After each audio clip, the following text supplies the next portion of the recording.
Night Club, l'émission des supporters des Verts en partenariat avec Active, présentée par Keun. Bonjour à toutes et à tous et bienvenue dans ce nouveau numéro du Victoire Night Club. Et oui, 4 victoires d'affilée, c'est agréable hein. On retrouve ce petit sentiment d'impatience avant le match du week-end. On retrouve aussi un peu de réussite qui fait que les faits de jeu sont un peu plus en notre faveur.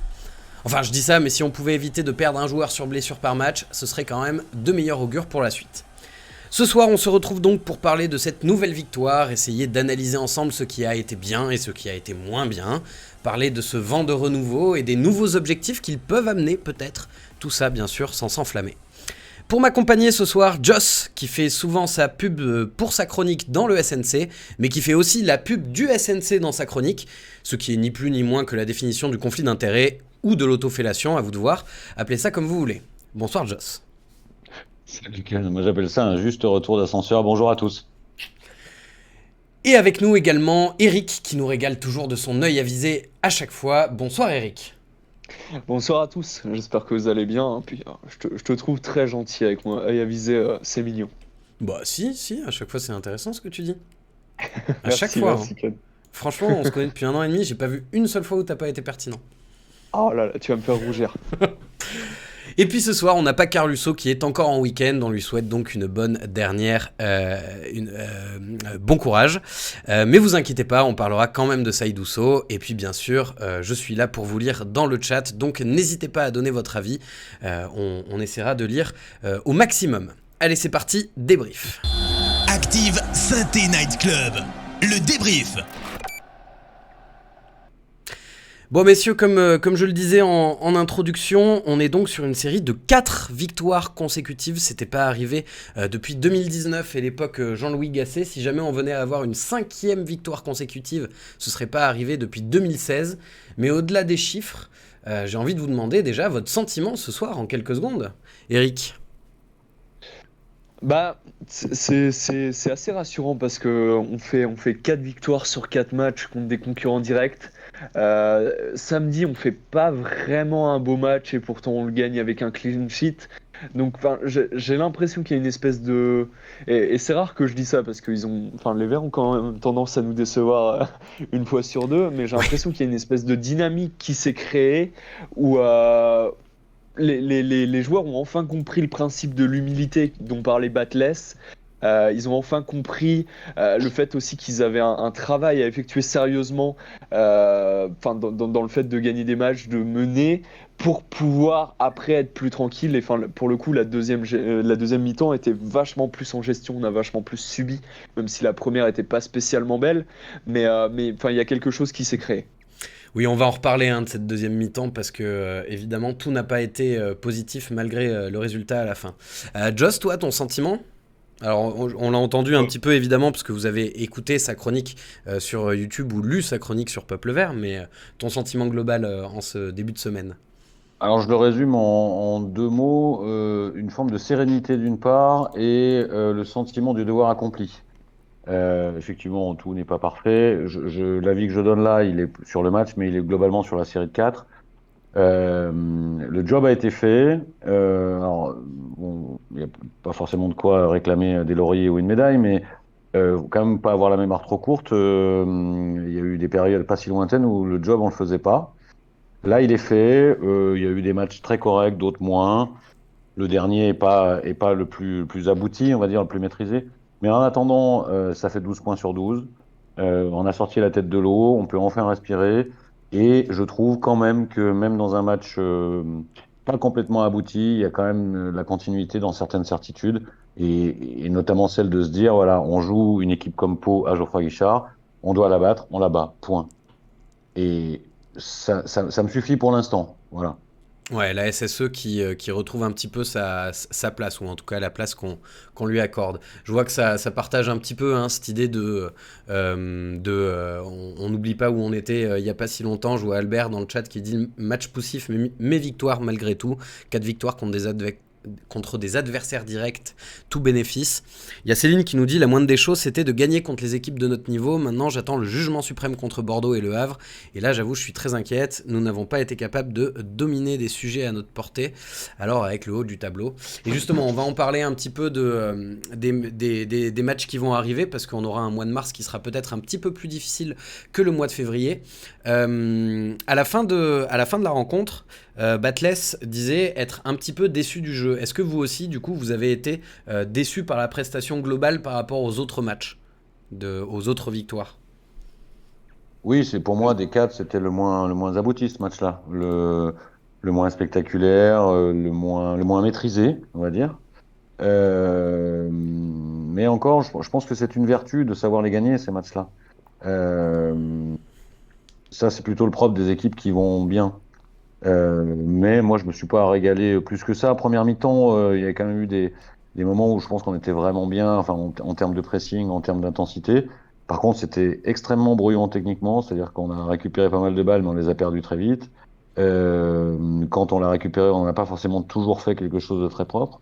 Mais il reste quand même cette notion d'équipe, d'une part, qu'on a mis longtemps à trouver, d'intensité dans les efforts, même si après on pourra poser la question sur les inconnus qui subsistent avec toujours ces coups de mou là, assez longs en deuxième période.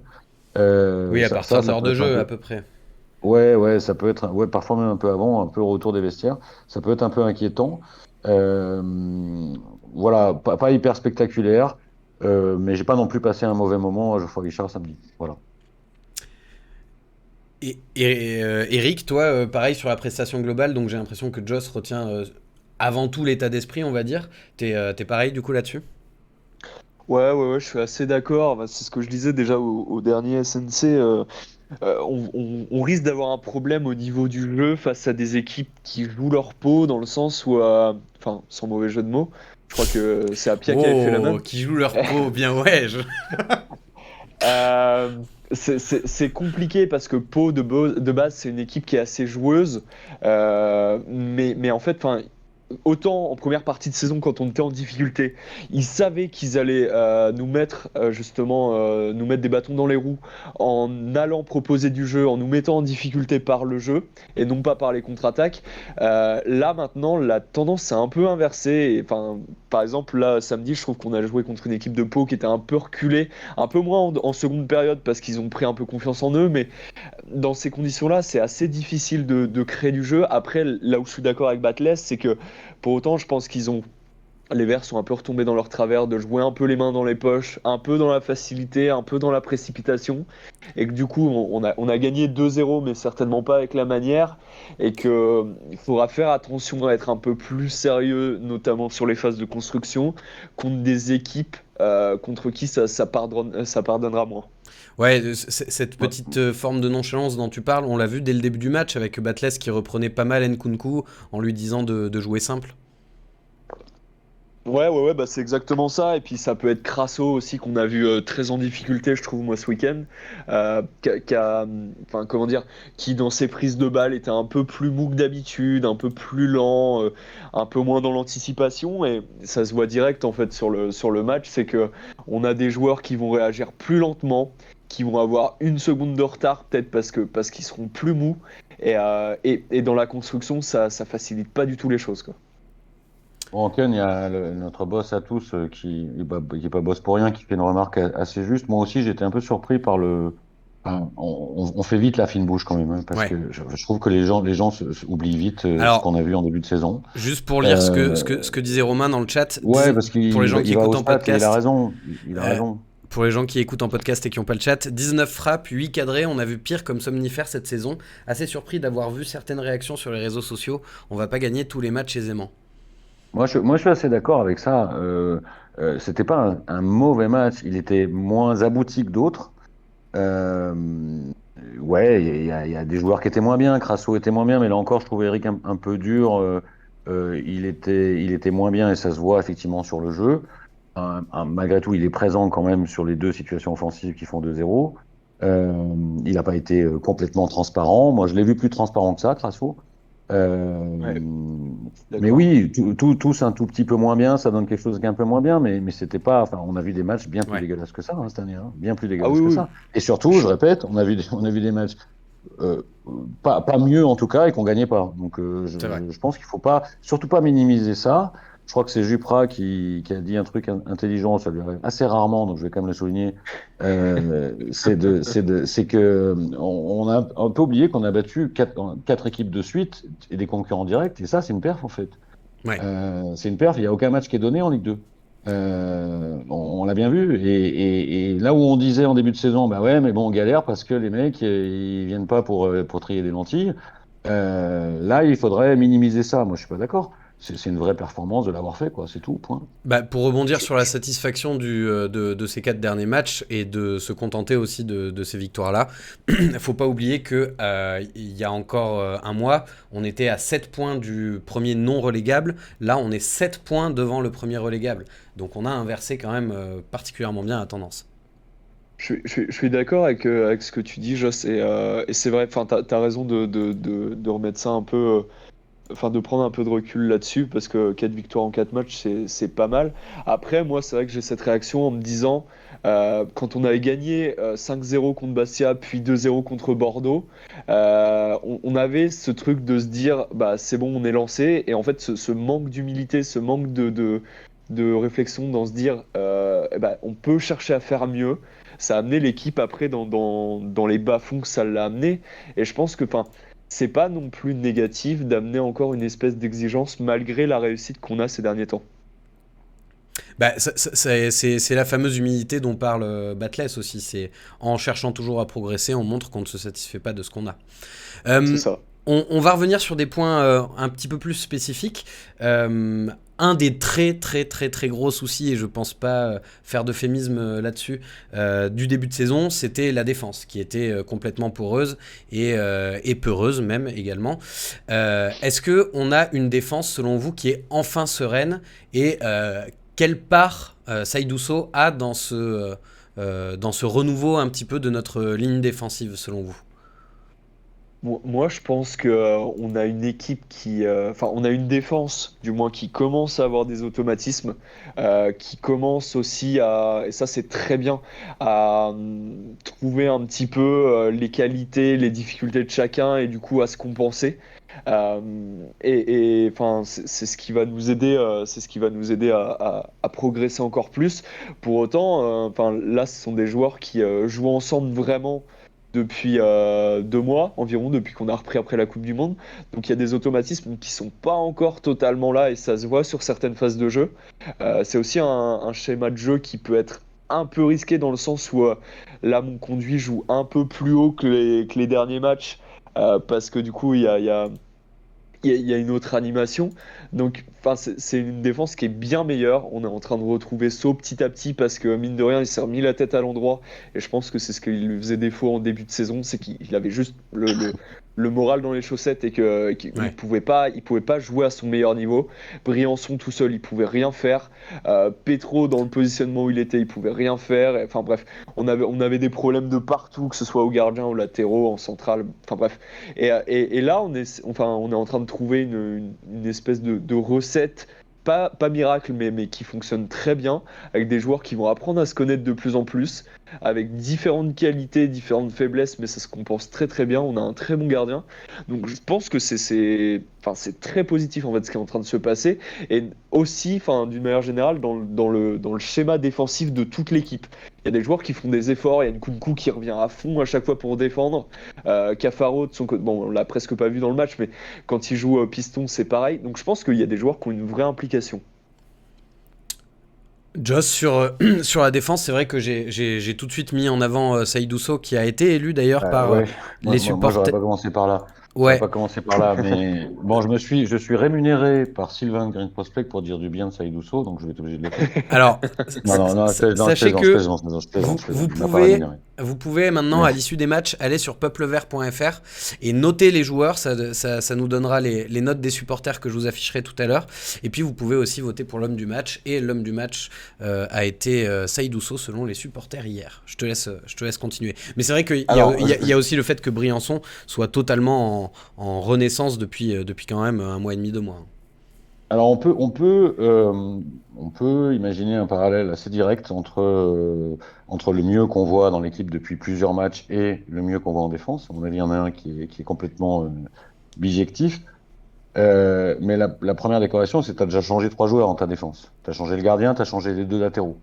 Et aujourd'hui, sur le gardien et sur Denis Sapia, tu es sur ce qu'on appelle des piliers, des valeurs sûres. Des Ouais. mecs qui te lâcheront pas, qui vont être réguliers dans la performance. Bon, l'Arsenal, il y a eu 2, 3 bricoles, mais voilà.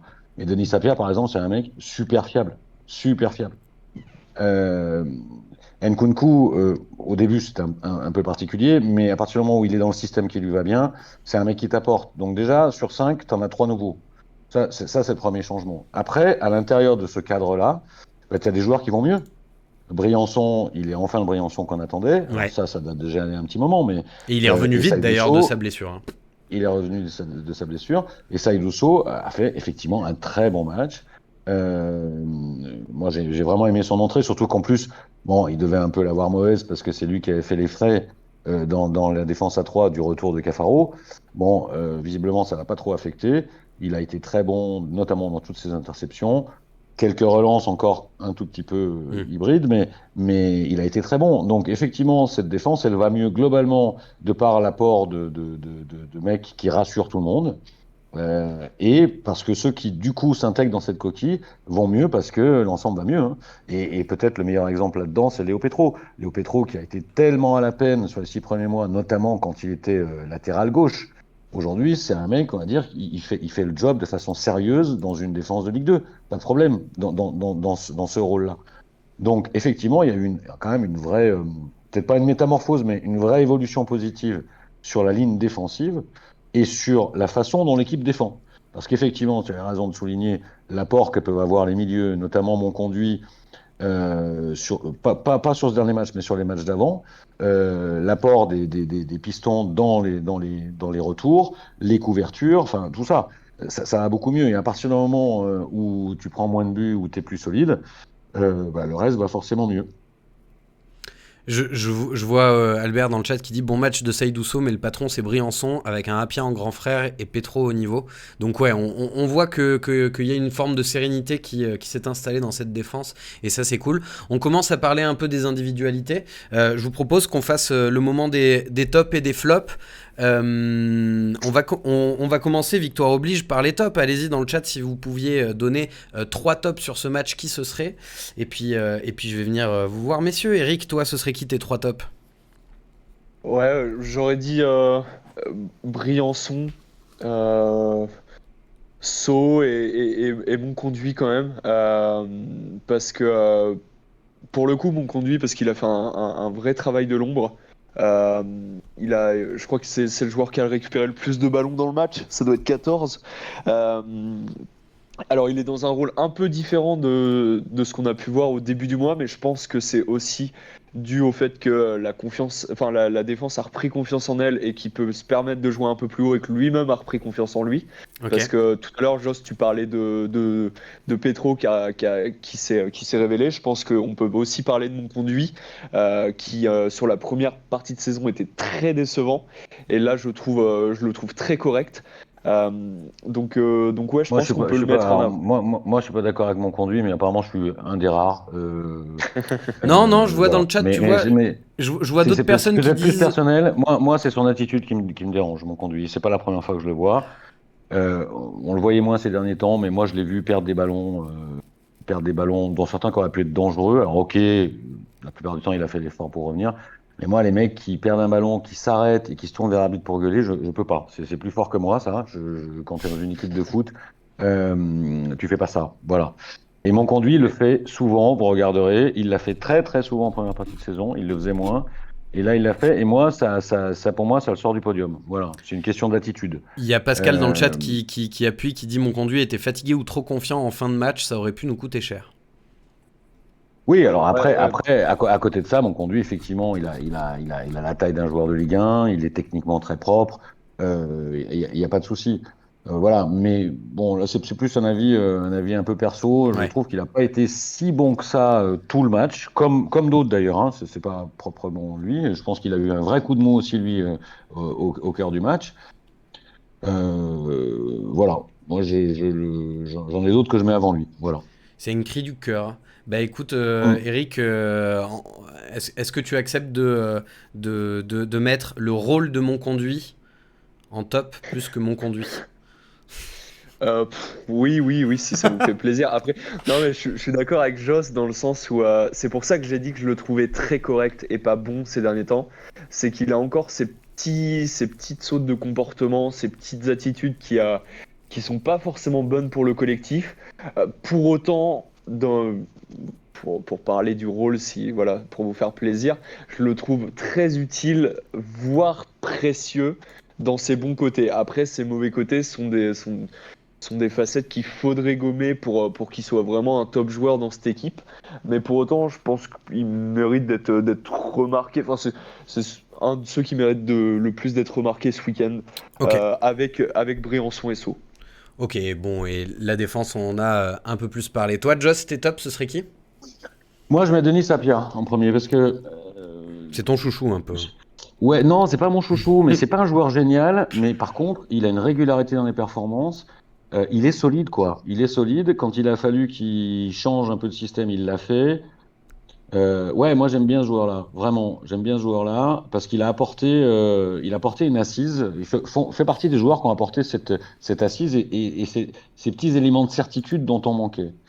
Euh, Après, je mettrais So parce que je l'ai trouvé très bon dans son entrée.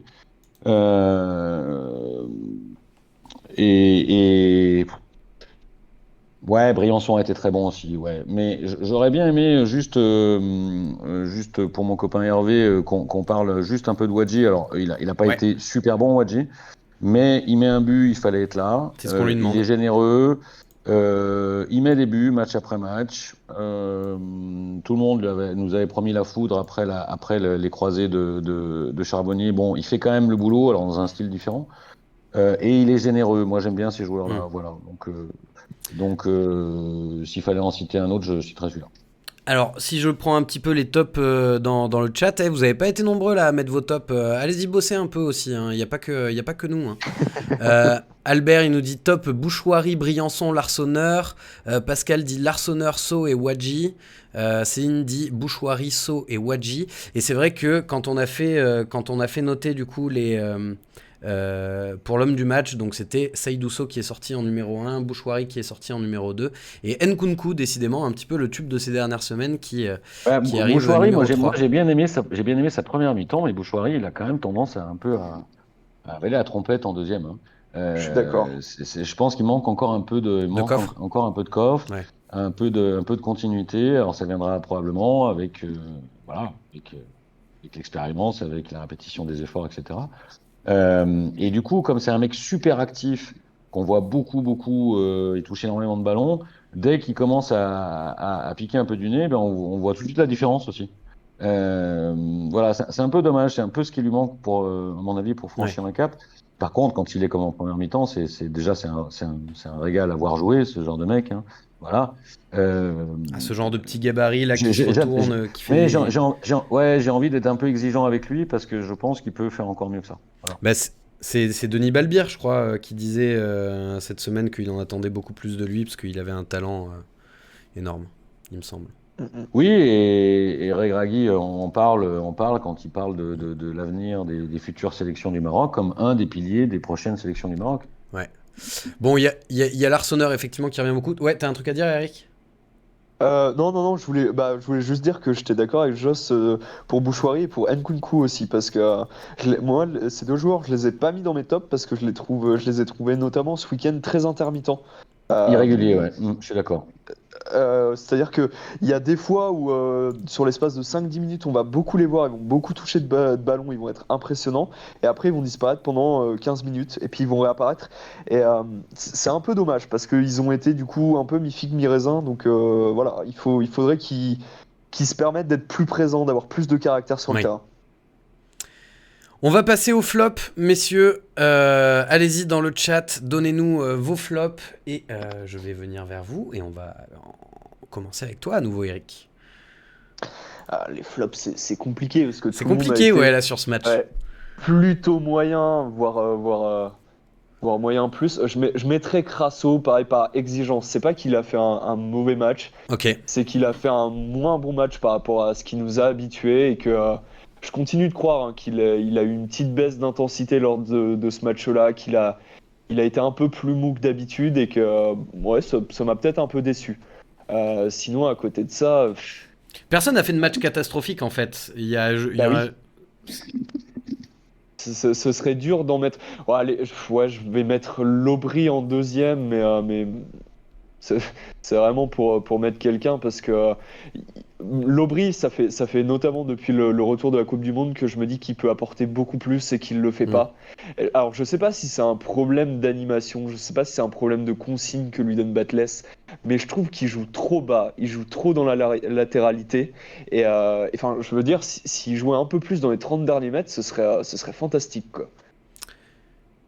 Ok. Et Et en dernier, alors là, il en faut un troisième.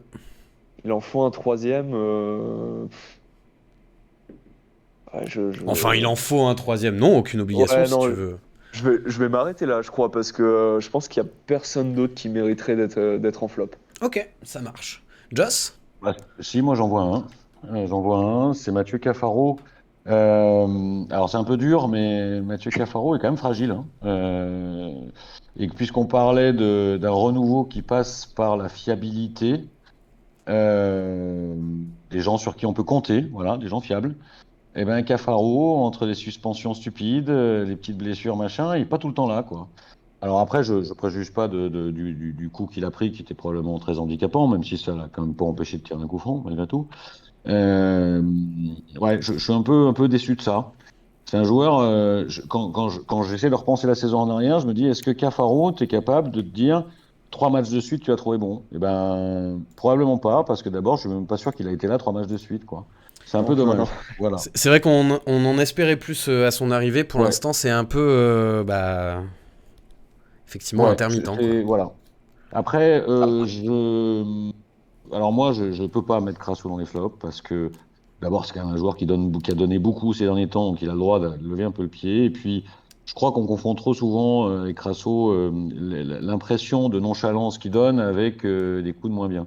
Alors c'est vrai que parfois il est un peu mieux physiquement, donc ça se voit moins. Mais franchement, enfin moi, j'ai du mal à le classer dans un flop. Il a fait un match peut-être moins brillant que les derniers. Voilà, on est peut-être un peu habitué au caviar avec lui aussi, mais euh, non, l'Aubry, alors j'en parlais avec Sylvain de Green Prospect, je ne vais pas vous dire ce qu'il m'a dit sur l'impression très imagée de l'Aubry, mais que j'ai trouvé excellente, si je vais vous le dire quand même. Il trouve, et moi aussi, que l'Aubry est un joueur qui se disperse beaucoup, et en impression générale, j'ai trouvé ça savoureux. Il disait qu'il faisait penser à une stripteaseuse, c'est-à-dire c'est celle qui va t'exciter toute la soirée, et à la fin, tu l'attrapes jamais, quoi. Euh, et ouais, moi j'ai un peu cette impression-là. L'Aubry, c'est un garçon, on sent tous que c'est un super joueur de foot, mais d'un autre côté, ça plafonne. Ça plafonne et je me dis, c'est peut-être pas non plus un hasard s'il était à Pau et qu'il n'est pas à l'âge qu'il a, s'il n'était pas dans les plus grosses écuries de Ligue 2, il y a probablement quelque chose comme ça. On est toujours un peu sur la fin, là. Mm. On reste sur sa fin. C'est dommage, parce que Après- c'est un joueur qui a beaucoup de qualité, hein, Ouais. mais, Il mais a, moi, il- c'est pareil, j'en attendais plus. Au regard du début de saison, j'en attendais plus. disons qu'il est majoritairement là pour apporter du volume de jeu et de la course au milieu de terrain, quoi. C'est Oui, alors toute proportion gardée bien sûr parce que c'est un joueur peut-être beaucoup moins talentueux, mais moi il me fait un peu penser dans son rôle à un Blaise Matuidi dans les équipes dans lesquelles il a joué, un joueur qui travaille pour l'équipe quoi. Mais c'est vrai que balle au pied c'est pas le plus impressionnant, très souvent imprécis. comme le disait Eric aussi, beaucoup dans la latéralité. Ouais, puis Mais je trouve qu'il a justement, perdu, il a perdu en précision de passe. Ça, c'est curieux. En ouais. début de saison, je le trouvais vachement plus précis dans ses ouvertures, dans ses passes courtes, passes longues. Et là, j'ai l'impression qu'il a. Alors, je sais pas à quoi ça peut être attribué, ça, mais un problème de confiance, ou j'en sais rien. Mais je le trouve effectivement beaucoup plus imprécis qu'il ne l'était en début de saison. Et ça, je me dis, c'est quand même des paramètres purement techniques. C'est curieux. C'est curieux, cette trajectoire. Eric, tu voulais rajouter un truc? Ouais, non, mais justement, j'étais d'accord avec Georges. J'allais dire, normalement, Lobry, c'est un joueur qui est très technique. C'était sans doute, enfin, l'année dernière, à Pau, il jouait en 10. C'était le joueur qui apportait vraiment la dernière passe, la dernière, enfin, la frappe pour le but. C'était un joueur qui était, par sa justesse technique, par son volume de jeu, les deux associés, c'était un joueur qui était vraiment très, très utile. Et en fait, je me demande s'il n'y a pas un côté, alors, loin de moi l'idée de vouloir le défendre, hein, parce que ses prestations sont en deçà de ce qu'on pourrait espérer, mais je me demande s'il n'y a pas un espèce de truc où il est déçu de jouer plus bas que ce qu'il ne jouait à Pau l'année dernière, et que du coup, moralement, il est moins dedans. Et ce serait dommage, hein, ce serait une faute professionnelle, mais je me demande s'il n'y aurait pas un truc comme ça. Ouais. Juste, j'ai vu donc j'ai lu vos flops un petit peu dans le chat. Je vois du Lobry qui revient, Cafaro pour sa fragilité. Et j'ai vu 2 fois, donc il y a Dromadaire et Nins Auvergnat qui nous donne la rentrée de Bamba, la rentrée de Kader Bamba. Est-ce qu'on peut en dire un petit mot de cette rentrée? Alors moi, je l'ai trouvé dans les premiers moments un peu hyper brouillonne. Euh, je suis pas convaincu. Enfin, je pense que c'est un joueur qui est plutôt fait pour avaler les espaces sur un côté Bamba. Je suis d'accord. Je suis pas sûr qu'il soit très très adroit quand il est dans l'axe. C'est un Après, peu le c'est un mec qui a de remplaçant naturel de l'énergie. Nkunku en fait. Ouais, il courait un peu partout au début. Je me suis dit, mais en fait, où il va? Enfin, on a l'impression qu'il a des mal à se situer. Alors que je l'avais trouvé très très bon, vraiment bon lors de son entrée quand il était entré en jeu. Là, je trouve qu'il avait apporté énormément. Là, moi, je m'étais dit, ça pouvait être une solution post-Charbonnier, en gardant le même système à la place de Wadji, par exemple. J'en suis un peu moins convaincu après le passage qu'il a fait là. Voilà. Après, c'est un mec qui a de l'énergie, ça, faut pas douter. Mais je ne sais pas si c'est vraiment là qu'il va faire sa place, quoi. C'est un joueur de percussion et c'est compliqué de. Enfin, c'est un joueur de percussion qui a l'habitude de partir de l'aile pour rentrer dans l'axe, donc c'est compliqué de mettre un joueur comme ça directement dans l'axe. On avait le même problème avec Bouanga l'année dernière. C'est-à-dire que, enfin, ce sont des joueurs qui, comme tu le dis, Joss, ont besoin d'espace, ils ont besoin de courir pour aller percuter. Euh, dans tout ce qui est dos au jeu, dans tout ce qui est euh, démarrage sur les premiers appuis, c'est peut-être un peu plus compliqué, quoi, quand il n'y a pas d'espace derrière. Ouais. Bon, après, bon, il revenait de blessure aussi, donc c'est toujours pareil, quoi. Faut être un peu prudent. Euh, faut être un peu prudent. Pardon. Mais voilà, je suis un peu mitigé sur sa rentrée, quoi. Ok. Dernière question par rapport au match, et puis après on enchaînera avec la suite de l'émission. Donc on parlait tout à l'heure du fait que le match a été un petit peu coupé en deux avec une première heure qui était plus solide, et puis 30 dernières minutes où on a pas mal subi. Ce coup de mou à l'heure de jeu pour vous, est-ce qu'il s'explique par un problème physique, parce qu'ils ont beaucoup donné en début de match et que du coup après on le paye? Est-ce qu'il s'explique par une fébrilité mentale de reste de début de saison? Comment vous l'expliquez ce coup de mou à l'heure de jeu? Non, moi je pense que c'est une habitude de gestion. Enfin, alors ça nous a coûté précédemment dans la saison plusieurs points de se faire rattraper comme ça parce qu'on a été un peu en gestion. Et moi c'est quelque chose, enfin c'est une vision du foot que je partage pas. Mais le fait est que mine de rien, on a joué, enfin les joueurs ont joué un match lundi et là 4 jours plus tard ils se retrouvent à jouer un autre match, enfin 5. Ça peut être un mélange, ouais, d'un peu de fatigue et de volonté de garder un peu le truc, notamment parce qu'aussi il y a ce truc où on se dit que si on laisse le ballon à Pau, euh, peut-être qu'ils en feront pas grand-chose, mais c'est une prise de risque.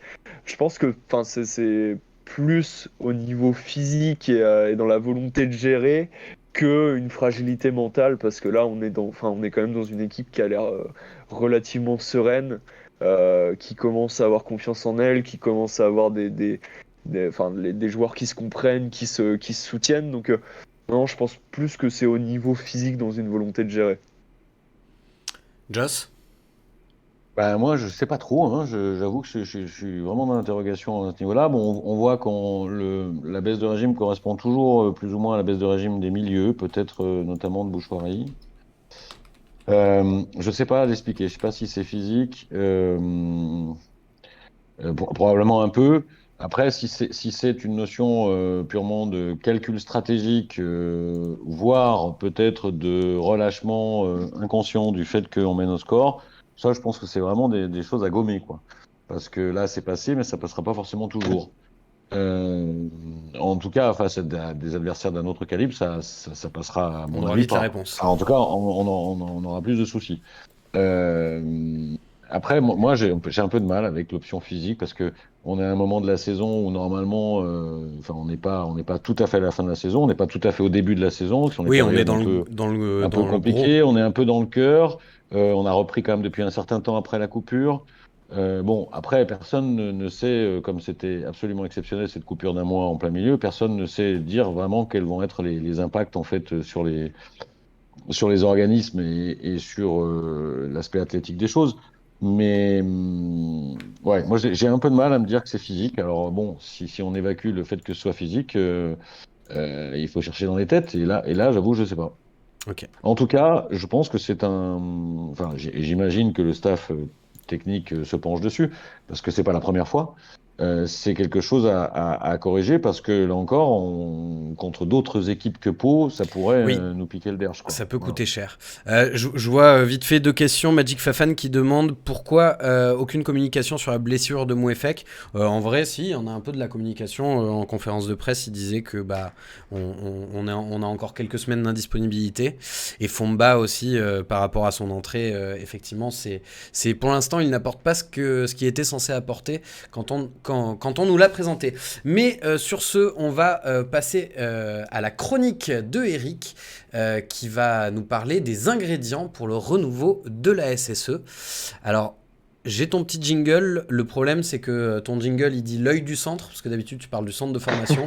Mais écoute, ça fera l'affaire. Eric, l'œil du centre. Nous t'écoutons, mon cher Eric. Alors j'ai décidé de parler des ingrédients du renouveau de la SSE et surtout des ingrédients psychosociaux. J'ai décidé de sortir un petit peu du cadre du foot et d'aller un peu plus loin que juste on a des nouvelles recrues qui font du bien et on a un nouveau schéma qui fait du bien. Donc je vais vous parler vraiment de psychologie pure et de biais psychosociaux. Pour commencer, je vais vous parler de la première partie de saison et pourquoi, selon moi, la SSE était en difficulté. Donc, il faut rappeler qu'il y a une majeure partie de l'effectif qui a été changée, à peu près les 2/3, et qu'on se retrouve avec un groupe qui ne se connaît pas, avec des joueurs qui n'ont pas de repères entre eux ou quasiment pas, et où il peut y avoir, dans un premier temps, une difficulté d'adaptation. Et pour cette adaptation, il peut y avoir un autre biais psychologique qui s'appelle le mimétisme social. Pour ça, je vais vous parler de 3 effets différents qui peuvent être pour moi les raisons de cette difficulté dans la première partie de saison. Le premier s'appelle l'effet Janis. C'est le fait de se fondre dans un groupe en oubliant ses propres valeurs dans le but de le préserver. Et pour moi, la conséquence, ça a été que les joueurs n'ont pas assumé leurs responsabilités dans le dysfonctionnement de l'équipe. Ouais. Le deuxième effet, pour moi, ce serait l'effet H. C'est le fait de se défaire de son jugement dans le but de se conformer à celui du groupe. Tout simplement, par exemple, on pose une question, tout le groupe va donner une réponse, vous pensez que c'est une autre réponse, mais vous donnez la même que le groupe, dans le but de vous y conformer. Et le troisième effet, ce serait l'effet du témoin. C'est le fait de ne pas agir, d'attendre une réaction de la part des autres lors d'un certain événement pour s'y conformer. Dans le cadre d'un groupe de joueurs qui se connaissent, ce serait attendre la réaction d'une figure symbolique, attendre qu'un joueur prenne la parole pour un peu secouer les joueurs. ce qui peut amener un risque s'il n'y a pas assez de figures symboliques. Les conséquences, selon moi, c'est que comme il y avait peu de leaders dans l'équipe et que tout le monde se regardait et que personne n'agissait, ça peut être la raison de l'échec. C'est-à-dire que personne n'a pris la responsabilité à un moment de secouer, de dire c'est pas normal ce qui se passe.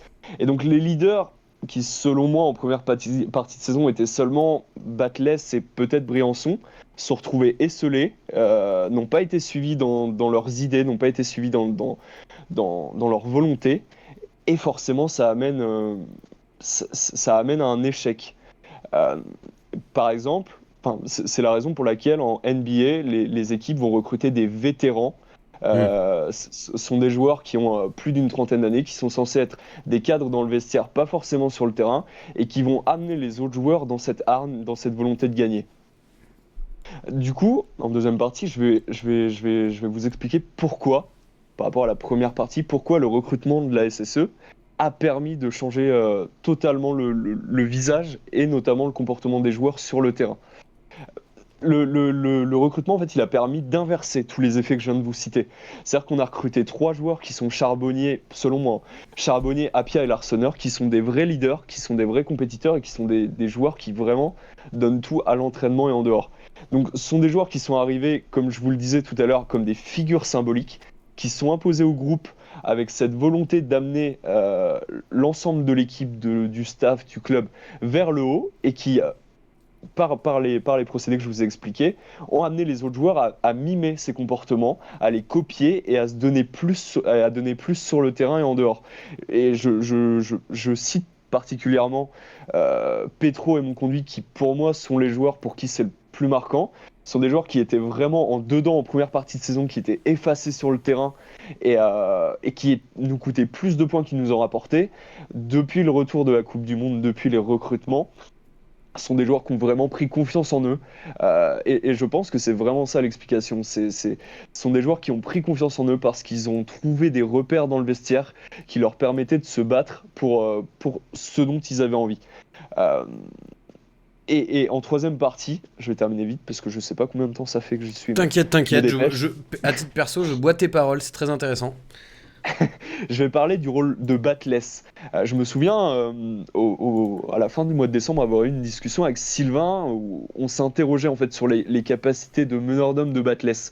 Et au vu de tous les biais que je vous ai expliqués, je pense qu'on est en droit de s'interroger sur les capacités de Batles dans le fait de mener ces biais-là. Je pense qu'on peut s'interroger sur le fait de savoir s'il est capable ou pas de mener un groupe.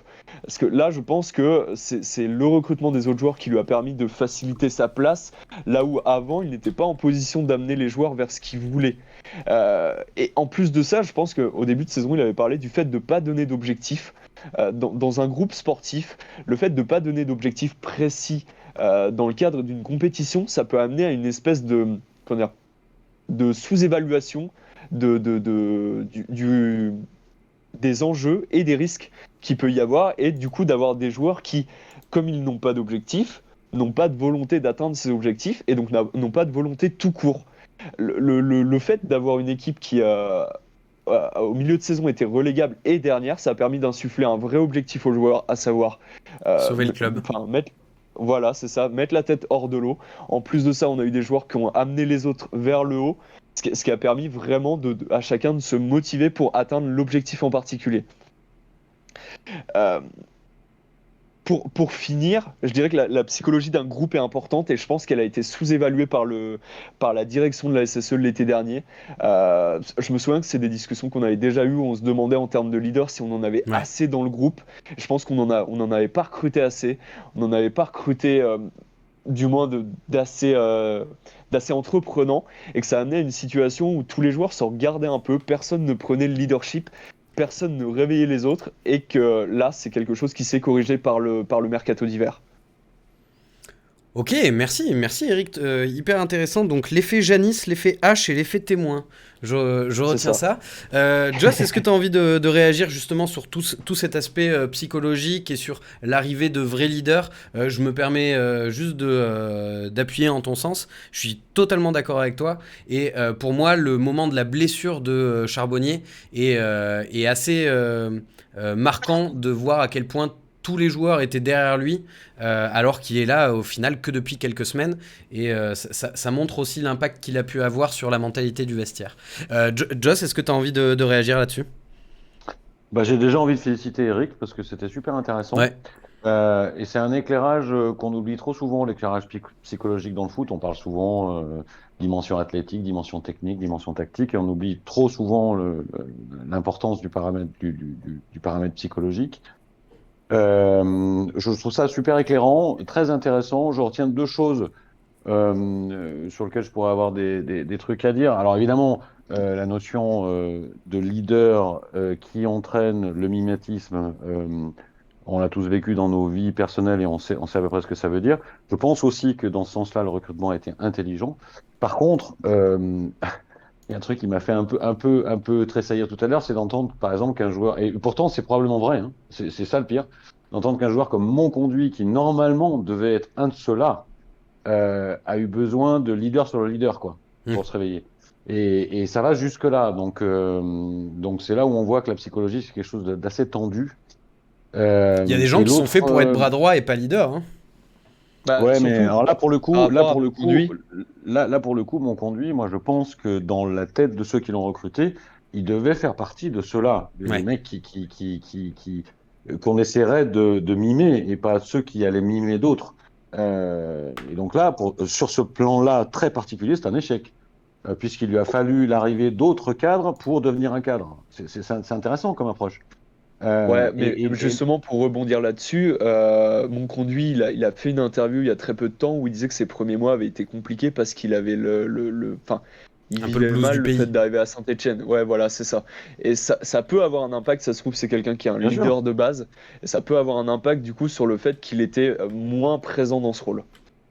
Bien sûr, et puis il y a des leaders qui le sont tout le temps, partout, dès la première minute, et d'autres qui ont besoin d'adaptation. Ça aussi, ça fait partie de l'approche psychologique. Et le deuxième point que je retiens, que je trouvais très intéressant, super intéressant, la notion d'objectif.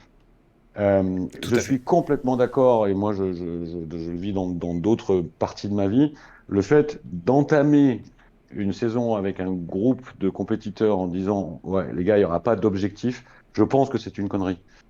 Parce que l'objectif, quel qu'il soit, et quelle que soit la façon dont tu le calibres, c'est quand même, à un moment donné, donner un cap aux mecs et donner des points de référence.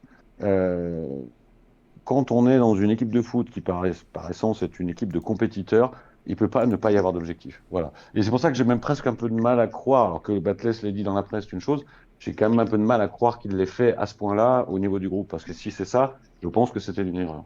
Bah oui, moi c'est ce que j'ai beaucoup aimé quand tu as parlé de oui, enfin quand on était dernier à la mi-saison, ils avaient un combat en commun, quoi, celui de sauver le club. Et moi j'ai aussi envie de rajouter sur cet aspect psychologique que, alors évidemment les victoires facilitent ce genre de déclarations et de sorties, mais c'est vrai qu'on entend un petit peu les joueurs parler de plaisir. On a entendu Mouefek et Bouchouari dire qu'ils aimaient bien jouer ensemble. On a entendu Nkunku et Crasso dire qu'ils se mettaient un petit challenge de qui terminera le meilleur passeur. Il y a des trucs comme ça qui font se dire que ils prennent du plaisir à jouer ensemble, le fait qu'ils soient tous derrière Charbonnier au moment de sa blessure, etc. Et ça, mine de rien, c'est des bonnes ondes, quoi, on va dire, pour la suite. On enchaîne ? Tout va bien ? À moins que vous ayez un truc à rajouter. En tout cas, bravo Eric et merci. Ouais, complètement. Et le chat avait l'air d'accord. On va parler maintenant du prochain match et de la suite, parce qu'on parlait d'objectifs, peut-être qu'il y en a des nouveaux qui arrivent. Allez, c'est parti, prochain match. Active Saint-Étienne Night Club. Le prochain match. Alors, on le disait, les derniers matchs étaient des victoires, mais aussi face à des adversaires qui étaient, on va dire, à notre portée, pour reprendre l'expression de Joss, tout en ayant la même humilité. Pour les prochains matchs qui arrivent, avec Bordeaux tout d'abord, puis Le Havre, tout ça, est-ce que pour vous le vrai test arrive maintenant, ou est-ce que au contraire le fait d'affronter des adversaires d'un niveau un peu supérieur risque de bonifier cette belle série et qu'on risque de voir encore un plus beau visage pour cette équipe? Je pense que justement, en fait, le fait de se retrouver face à des équipes qui, en théorie, jouent un peu plus, se découvrent un peu plus, ça peut bonifier cette équipe qui, de base, a envie d'aller vers l'avant, hein, parce que faut pas oublier qu'on a quand même de très bons joueurs de foot, on a de très bons techniciens. Je pense qu'on a des joueurs qui sont pas loin de se sortir de n'importe quelle situation en Ligue 2 quand ils sont à fond dans la tête et quand ils sont à fond dans leur corps.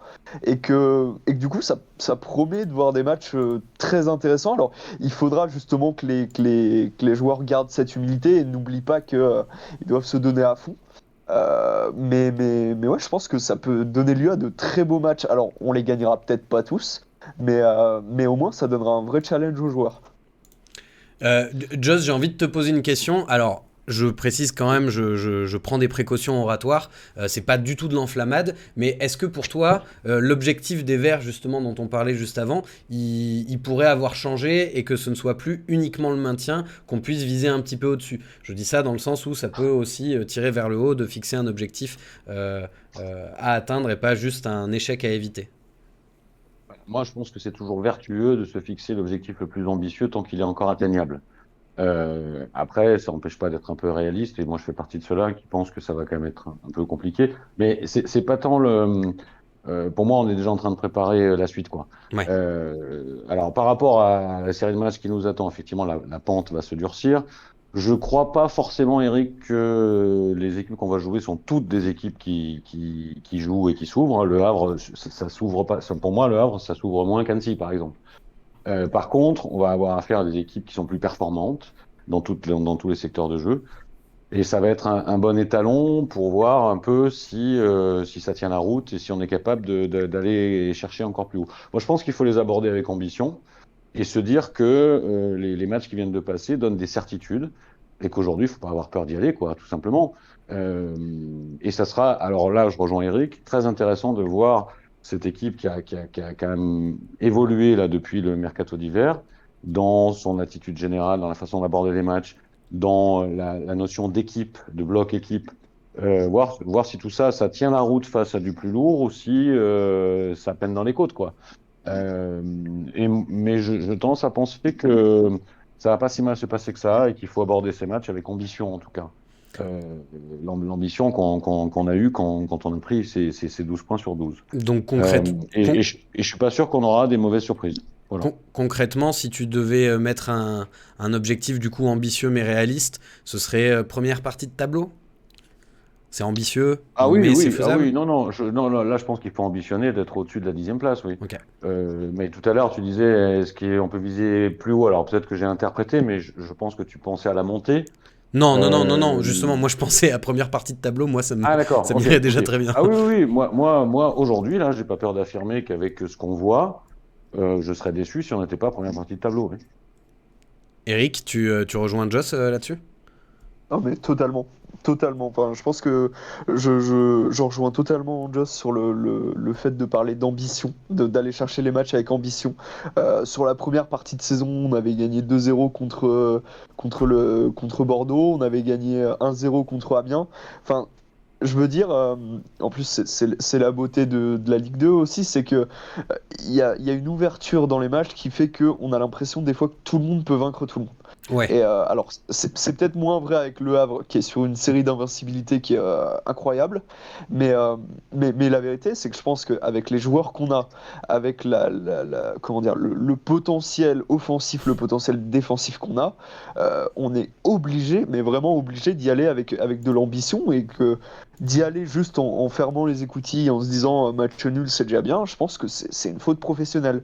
Et que certes, on va pas gagner tous les matchs parce que, comme par magie, on va pas se mettre à gagner tous les matchs et que le fait de créer une équipe, de créer un groupe, de créer de l'ambition, c'est un peu tard pour cette année, mais on crée une dynamique pour l'année prochaine et c'est Ouais. très bien.